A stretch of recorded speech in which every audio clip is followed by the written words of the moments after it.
Hello and welcome to Fat Squirrel Speaks. Today is Monday, March 30th, and this is episode 268. Hi, how are you? I'm Amy Beth, also known as the Fat Squirrel on Ravelry, and the Fat SQRRL on Instagram.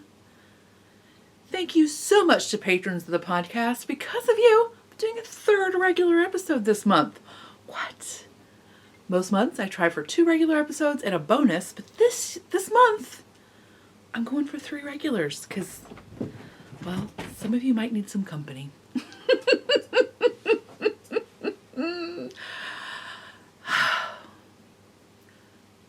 It's true. So I think what I'll do during today's episode is I think I'll do like wool stuff up front and then we'll just chit chat. How does that sound? Does that sound good to you? I think that'll work. Administrative stuff. I'll have an update in the shop the 3rd Friday of April. I have it on the website, so at fatsquirrelfibers.com. So it's April 17th. There will be a national parks update. My husband and I were supposed to go to the Smokies this spring, the last weekend of April. We went 10 years ago and we've enjoyed ourselves so much, and we don't typically take time off to go somewhere, just the two of us, but we had planned to do that and I was so excited, but of course we'll be postponing that one, so it seemed like a good idea to do some national parks bags. So I hope you like them. We'll travel vicariously. Actually, that's probably not actually correct, but we'll try to full imagination style. Yeah. Gus, he's about to... We have this tall basket. You can't see my other hand. Why am I even... It's like not quite 3 feet tall, not quite a yard or a meter, but it's pretty close. It's like one that sits on the floor and we put our blankets and stuff in it, and he loves to hide things in it, like his little toys or his treat that he wants to hide from Annie. But it kind of is like smaller at the top. It's more like a vase shape. And so he ends up being like a duck diving in his little butt straight up in the air and his face is down in the basket. And while it's terribly cute, he's probably also going to destroy my basket because he's the worst.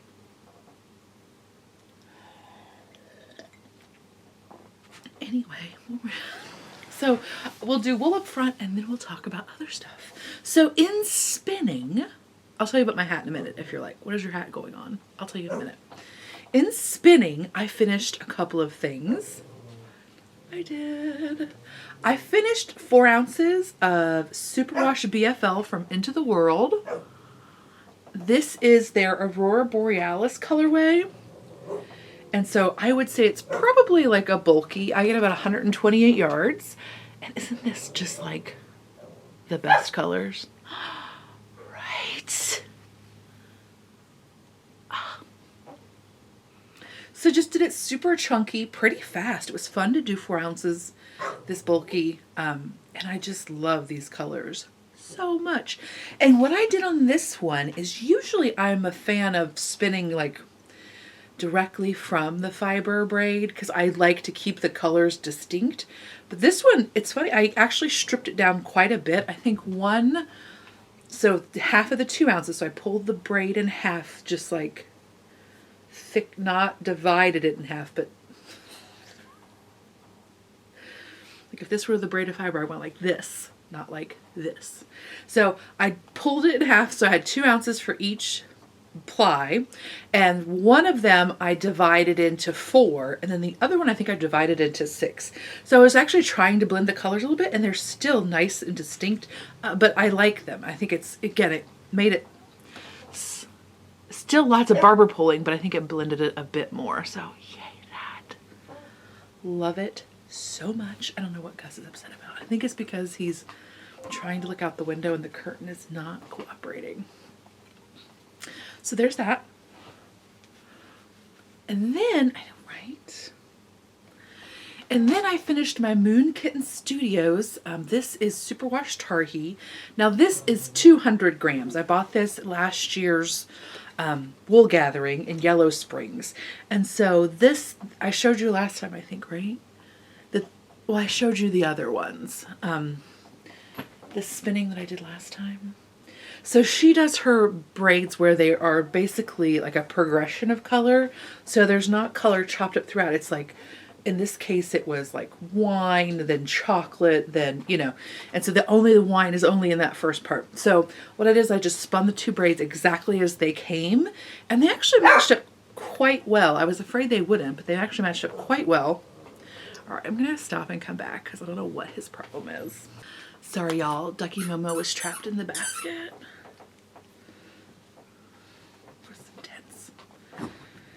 Anyway, so I spun them just directly from the braids, and I was actually surprised because I was concerned I hadn't been super intentional with the first braid, because I had kind of been waffling whether or not I was going to spin them like that, or if I was going to just try to get them to barber pole more.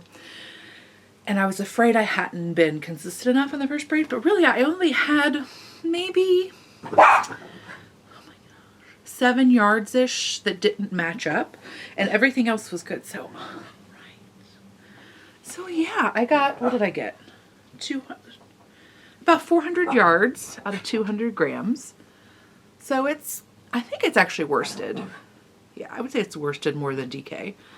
And I was actually really concerned that I had underplied this quite a bit. Now, I do still think I underplied it in places, but something about this superwash, and I noticed it on the BFL too. And again, Tarhi, it might be the Tarhi even more so. But I think when it shrinks, I think it kind of shrinks up a bit when it's you know, finished, and I think that helps to make the twist look like it's tighter. I mean, maybe that's just me being crazy, but it definitely, usually you think about a yarn losing twist when you wash it and finish it. But this one, again, it's, I don't know, it looks better than I thought it would twist-wise. How's that? Yeah. Again, there's certainly places where it needs a bit more, but I thought I was going to send the whole thing through again, and I don't think I need to do that now. So, yeah. What's that about? Crazy, right? Spinning. It's cool, yo. Oh, I missed a loop. My goodness. We're all doing we're all very well. By the way, I should have said that. We're all doing quite well. Nobody has any symptoms or anything like that, but of course we are observing essentially a shelter in place here in Indianapolis, because Marion County has, you know what, let's talk about that at the end. I meant to do that, so shippity. Moving on. Oh, I was going to show you. So then the next thing I'm working on spinning wise, I didn't bring the bobbin over because I just started, but I purchased this blended fiber. Now, I'm not usually a huge fan of blended fiber. However, I got some of Hip Strings. Oh no, that was actually kettle dyed too. Never mind. I do love Hip Strings fiber though. I want to get some of her buoy fiber, and I'm going to do that hopefully this summer. But I wanted to try this Inglenook Fibers has a geology series, and this one is called Mica. So it's merino, Manx long, I don't know how to say that, tweed, and silk. And really, even though it's only 10% silk, it's amazing how much silk is 10% silk. Because I'm like, I could really maybe use 3% silk, but neither here nor there. So isn't this a fun?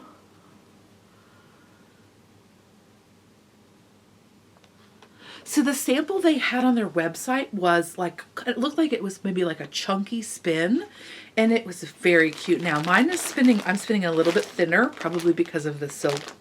And so it's going to be interesting to see the difference in the color combination. I'm going to have it's not going to be as, it'll be more subtle, I think. Like, I think it'll blend more because I'm doing a thinner yarn, but I really am enjoying the tweed purpley lavender bits so much. I'm enjoying them quite a lot. And it's very fun to spin, and it's very easy to spin. So I am looking forward to seeing how this is going to turn out. Now I got maybe a little bit of this, maybe enough to make a sweater. Because clearly one wouldn't just like try one would not just try like 4 ounces of it. No, one would definitely buy a fat lady sweater's worth. I mean, right? Clearly.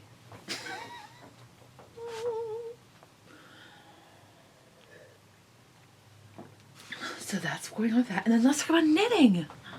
So if you're very observant, and I know you are, you probably noticed that I finished my Midas hat. So the Midas hat is a pattern that you can find on Ravelry while I am stalling.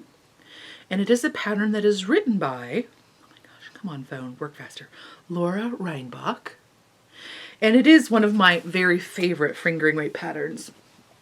It is just a slouchy fingering weight beanie or hat with a hemmed brim. And this, of course, is Kirby Wirby. Do you not hate me for having this yarn? You should. This is Kirby Wirby. She's doing a series of Schitt's Creek colorways, and this one is Old Farm Witches. Because I asked for it and she did it. It's so much better than I would have even imagined it could be. Because she's a genius. So it's actually 10 stripes inspired by Old Farm Witches dresses. And then it came with a mini, which was peanut butter, no, nom noms for us, David. Peanut butter something. I can't remember. I just remember the nom noms for us, David. So I haven't blocked it because I couldn't wait. So I just had to put it on as soon as I finished, and then I haven't taken it off.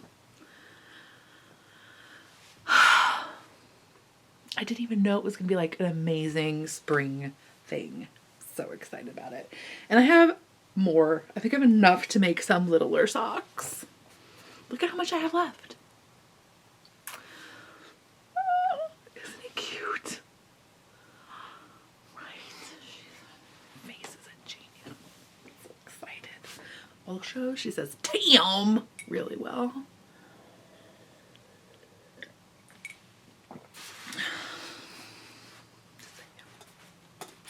Okay, I know we're not gonna chit chat yet, but I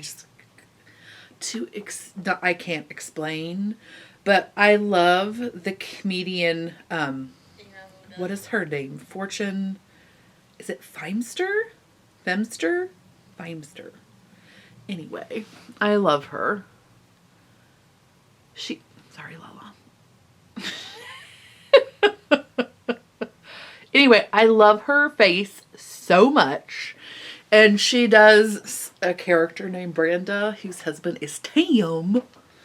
And I can't stop saying it. And like my husband at one point this weekend was like, you need to stop calling me Tim. I may have also bought a banjo. Those things are kind of unrelated, but kind of related. Because once you start playing the banjo, you gotta say Tim a lot. I'm not even saying it right now because I'm not in character. I'm just saying. Okay, maybe we should keep going. Okay, so then I wanted to show you my Samoa cardigan. I finished it last time, but I wanted to show you my buttons. So here are the buttons that I chose. They are just a basic little inexpensive coconut shell button that I got on Etsy. The shipping was like as much as the buttons, I think. To say it was like $3. Because I needed a bunch of them. That's one thing. I like a lot of buttons on my cardigans, and so... But anyway, I liked them. And also words and things. So I was a little bit concerned. I don't know if you've ever used the Brooklyn Tweed, the Loft, but it has a very sort of nebulous kind of characteristic. It's very airy and it feels like it might, I was concerned that the buttons that are in the center, they're ones that I usually button, and they typically also, could you stop burying things, Gus? They're also the ones that kind of have the most stress on them. And I was concerned that the sewing thread might kind of break the yarn down over time. So I didn't want to put on like a ribbon because I wanted to still have the flexibility. And quite frankly, I was lazy. And I didn't have the right ribbon. Second thing I could have done was to get backing buttons, which are just like, I mean, you could use any button, but typically use like a little clear button and just sandwich essentially the buttons on either side of the fabric so that there's the stress of the thread is not, the pressure is not pushing on the fabric, it's pushing on the other button or the both of the buttons, whatever. But I didn't want to go out to do that. And so I did have some felt. So I thought I will try this. And I did Google to verify that this is something that other people have done. Because I was like, am I just making this up that this might work? But other people have done this, so seems legit. You could use cloth or anything, but the reason I used felt, it was just because it was easier in terms of it's not going to ravel or anything. So you didn't have to like fold things out. It was just an easier option. So yeah, I just took a little piece of felt, held it behind there, and just sewed. That doesn't seem like the right tense now. My button on, and the back looks something like this.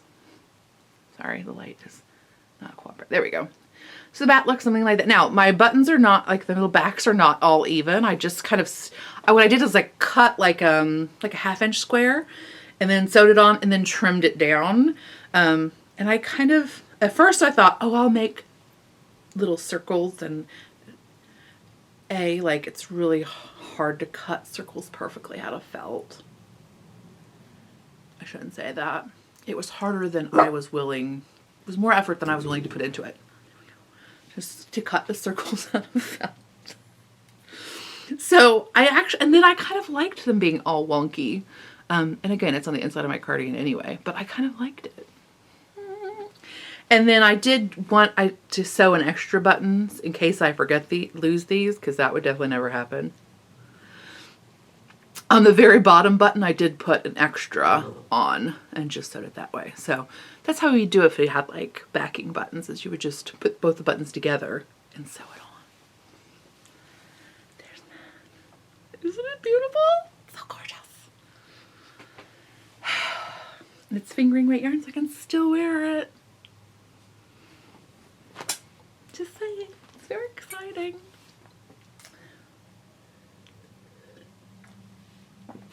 Okay, so then what am I working on?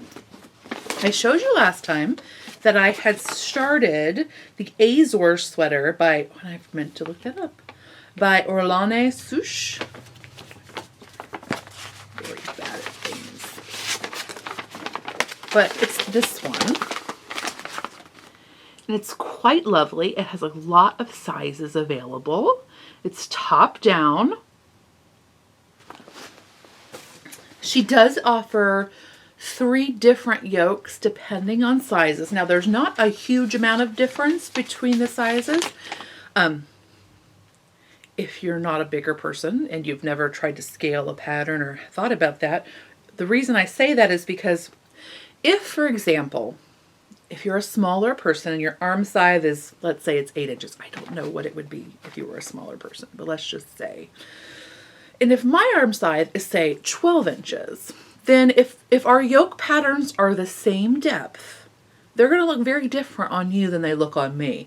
On you, it's going to look like the yoke goes to here, but on me, it's going to look like the yoke goes to like way up here. And sometimes it depends on the size of the yoke and like the but sometimes it can look odd. Like sometimes it can look like sometimes the proportions just aren't quite right between a smaller size and a bigger size. And it's something that good designers who are aware of the different bodies who might be wearing their sweater try to accommodate by giving you multiple yokes to give you, to kind of grade up the not just the size, but the elements, like the stylistic elements of the pattern.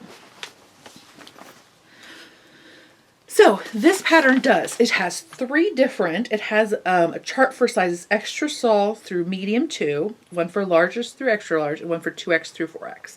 And there's not a huge difference, but there is like a 6 row, so it's an inch difference between them, which I think is good. And I am knitting it, of course, with Barret Wool's Wisconsin Woolen Spun. In colorways Rain Shower and Sherwood. Why do I even show you that? Because I didn't do a very good job of it. Here's my sweater so far. Whoopsie. This is ham. So there is my sweater so far. Right. I forgot. I didn't realize this was going to be a heart, but isn't that a cute little heart in there? Usually I'm not pro heart, but that's a super cute one. So I have actually added a few extra rows to my yoke because my row gauge is not on the pattern's row gauge. My row gauge is a bit tighter, so my yoke would be shorter than was indicated by the pattern. So I have added a few rows here and there. I will try to make notes of that when I finish to indicate where I have added some extra rows in if you find yourself in that place. Words and things, but I'm very pleased. This yarn is it's very joyful to work with. I'm enjoying it quite a lot. This is going to be a nice sweatshirty sweater and I'm real jazzed about it.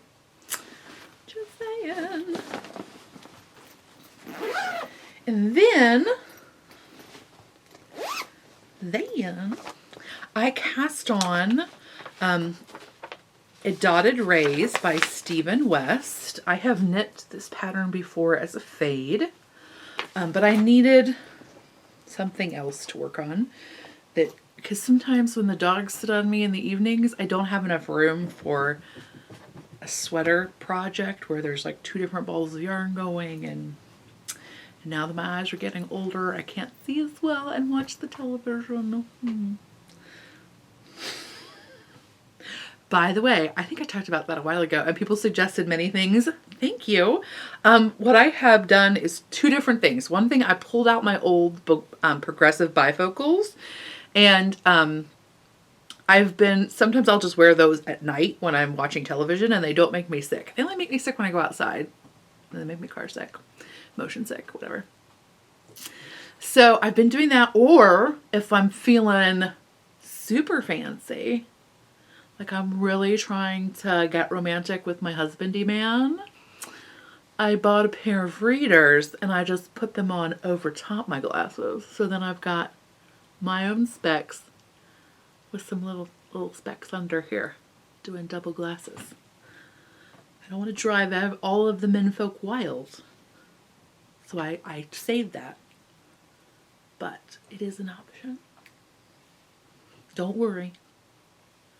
No COVID, babies. No oven. We're safe. So I had some handspun that has been in a ball for maybe at least a year. So I literally don't know what it is anymore. I have a feeling that it was maybe a fiber optic gradient with hobbledehoy minis. So 1 ply. It's definitely 1 ply of a gradient and then 1 ply of probably batlings because there's glitter in it, or yeah, sparkle. So I think it was, what was I even saying? What did I think it was? Fiber optic. That's what I think it is. So it's going to be Dotted Rays now. And this pattern is just such a joy to knit.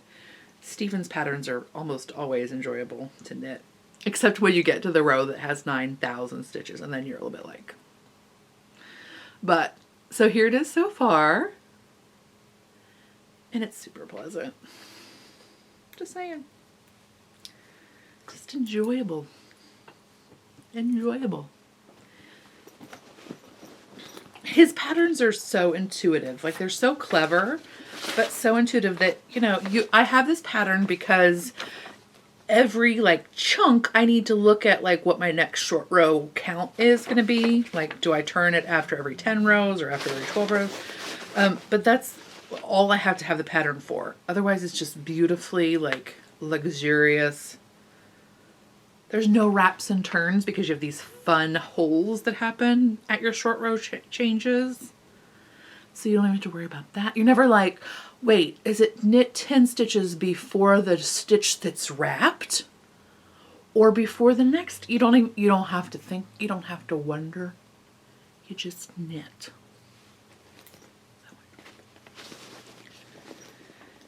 And then, okay.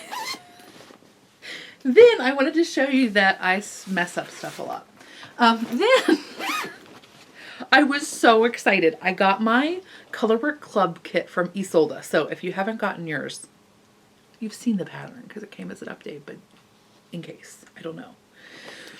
I was so jazzed. Actually, what happened is I opened up the box, the envelope, and these were the colors, and I was like, oh, those are nice, but I wasn't like super jazzed. But look how cute. Oh wait, this is not even showing you how cute this pattern is.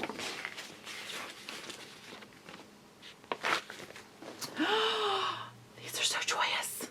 Oh, so there's bread. Hooray. Right. So I'm so jazzed. This cast on is killing me.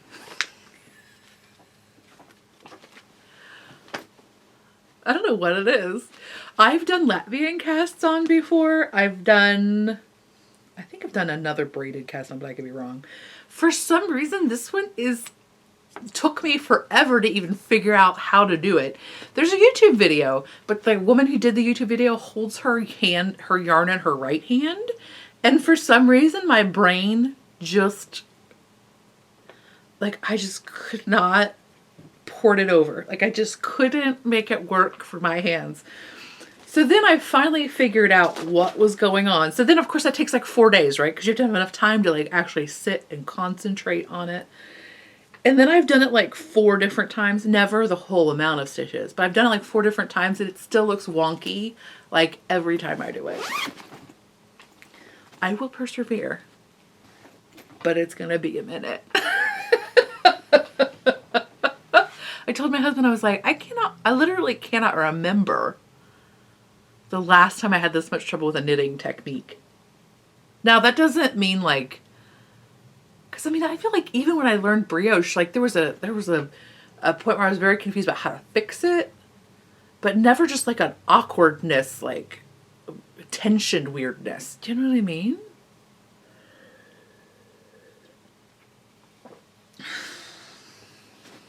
I'm having trouble with it, kids.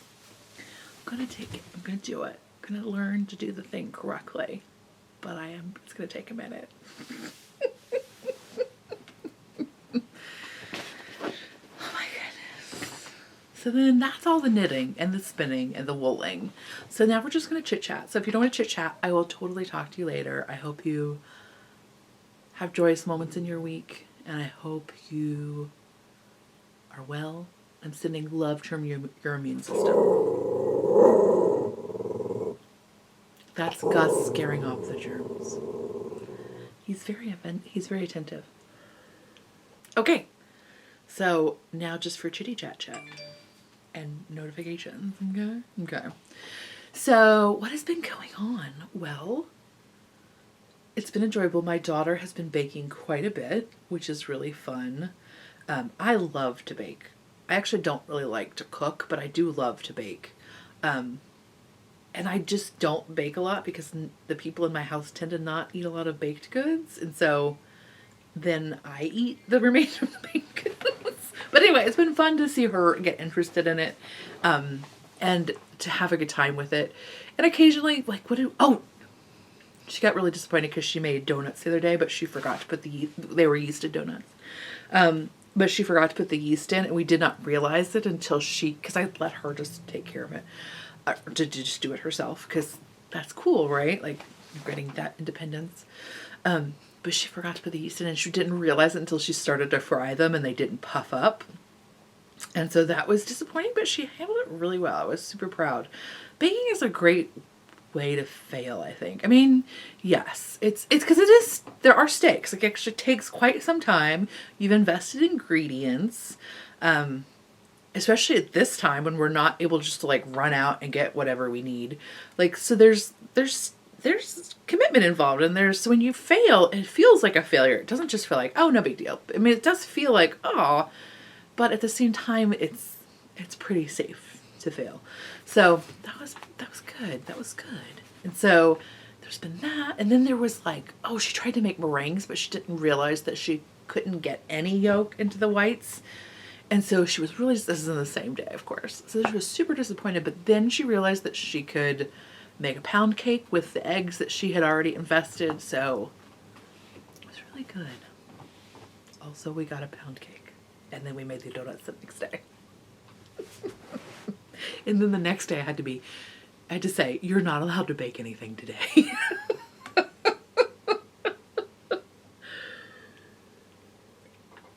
We're gonna have to start like leaving packages on people's front porches if we don't settle down. Oh my gosh. So there's been that.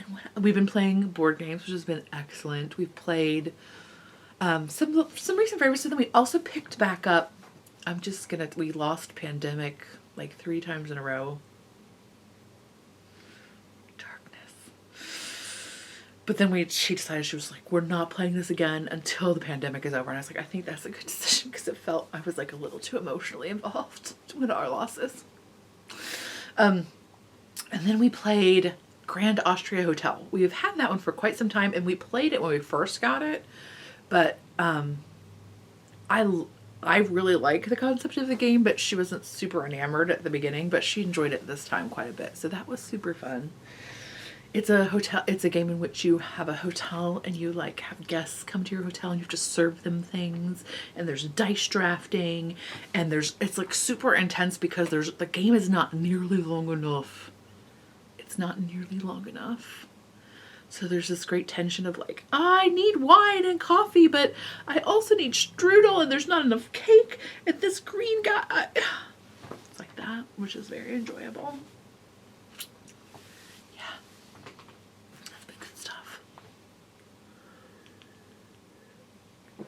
And then, what else? Oh, I just wanted to say thank you for everybody who made comments on last time's episode. It was really lovely. It made me very warm and squishy inside. I mean, I am warm and squishy inside anyway, but it made my feelings warm and squishy inside. It was really nice. Y'all are very enjoyable human beings, and I care about you.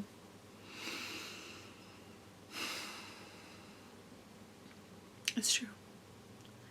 I was talking about, but then some of you wrote back and it was like we were talking. We were talking about how like,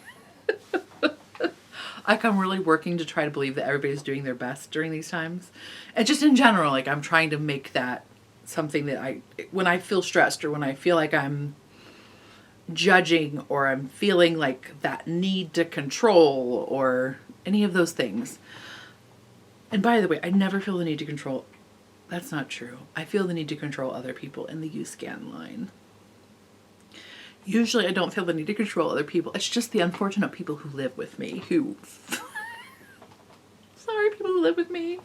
But when you feel those feelings, like it's super helpful if you kind of think like, okay, this person is just doing their best. Everybody's doing their best with what they have, like with where they're coming from, where, all of the things that have gone into them, they're doing their best. And the thing I didn't talk about last time that is like the best selfish thing about that thought process is, not only is it helpful for me and can calm me, but it's also like a path to thinking that I'm doing my best, which is really hard. Like, right? Because I mean, I don't know about you. I do know about you. I know about some of you. Like, it's really hard to be forgiving, like, of ourselves, even if we can be forgiving of other people. And so that's part of that hoping that other people are, or is that thought process of other people are doing their best, is that it also theoretically lets me believe that I am doing my best. So that was the thing we didn't talk about last time that I wanted to revisit.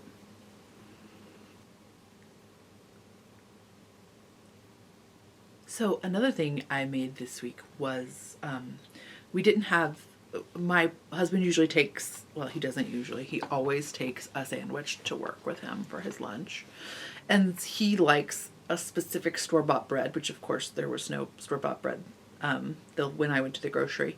So I was looking for a recipe for something that would be more, like, I usually don't bake white, like a sandwich bread that's predominantly, or a bread that's predominantly white flour. But I thought that might be better for what he was looking for. So I tried the King Arthur Flours back of the bag. That seems weird. Back of the bag oatmeal bread recipe. Oh my goodness. It is called back of the bag oatmeal bread recipe. Well, you know what I mean. Dude, I don't know what is going on with this bread, but it was ridiculously delicious. I did not put oats on top of ours because there's reasons. It was really yummy. It was so delicious. I'm looking at it right now being like, I wonder if I can get away with making another. We have other bread in the house. Other bread that we made. So good. Oh my goodness. It was ridiculously delicious to me. Now, not other people in the house weren't like, what is this amazing, miraculous creation? But I personally thought it was amazing. It was so good. So yummy. Right? And then other things that have been going on, I may have bought a banjo. I definitely did buy a banjo. Now, it was really not quite as much of an impulse purchase as it sounds. I've actually wanted to learn, okay, this is one of the things I've struggled with. I have wanted to know how to play the banjo for many years now, but I have not necessarily wanted to be a person who learned how to play the banjo. I just wanted to be able to download the app that made me a banjo player.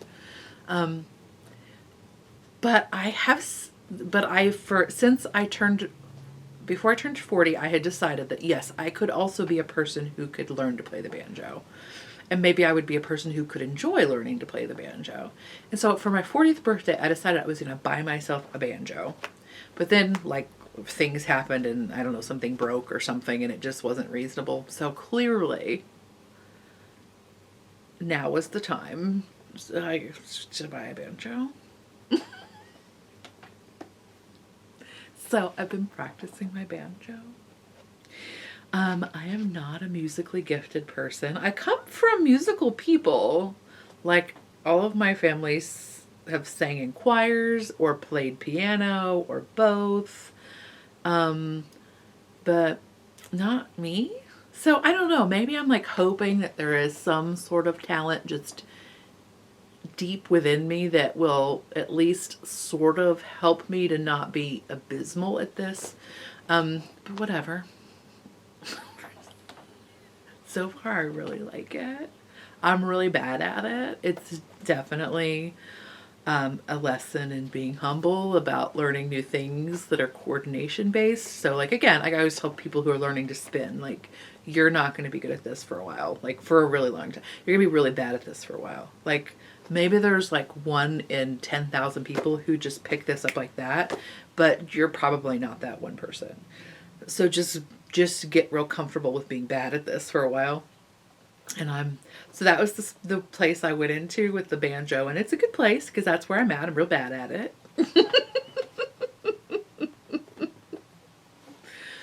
Real bad. But whatever, it's beautiful.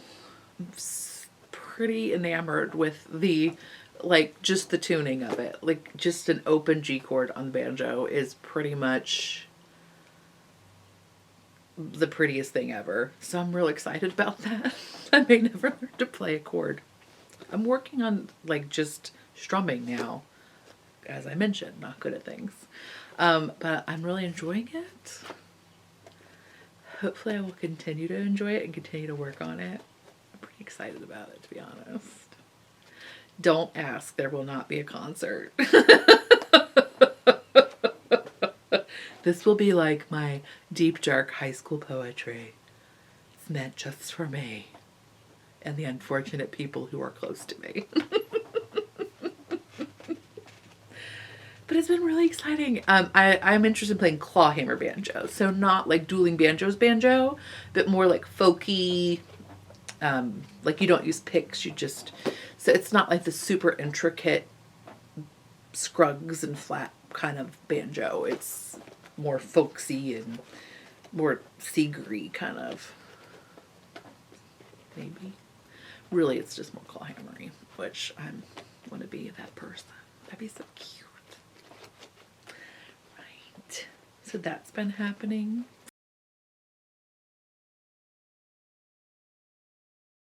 So anyway, I'm not an economist. I don't know a lot about a lot of things, but those are just the things I've been thinking about. How's that?